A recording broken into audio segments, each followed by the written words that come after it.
Makmauburan mesti emal tang mong ilabasu Makimirin meleol tarong kamandya ka bo para marakanga Ayen mo suwa ka dik porang imandya ka bo kurusi Siu pangaleng wal taretara puldi dia ka dodenge kuksora Balong ulugong makubal milyon maltak mo ko taldila Yumeden mo ikaray kalsyum pangal tiyal belaw Bodong iltaong ilaman bodo labeng ibay bolamaden Akay wangamiwak kurusi Akay wangamiwak surai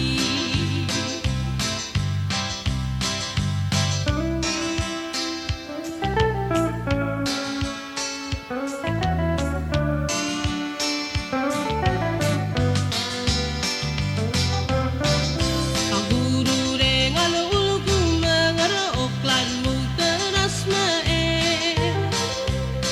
Makmong maktu albak le maktuk mo gegarela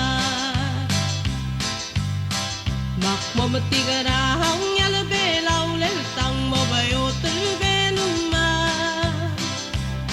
Nakadamili led yung ipusude ila ang way maring Siu pangaleng wal taretara puldi dia ka dodenge kuksora Malong ulugong makubal milyon maltak mo ko talata Dilbaro sa manding ilay kalsyum pangal tiyal belaw Bodang iltaong ilaman bodo labeng ibay bolamaden Akay wangamiwak surai Akay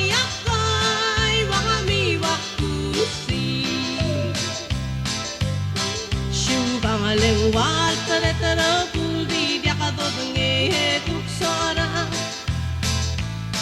Balong ulugong makubal milyon maltak mo ko talata Adilba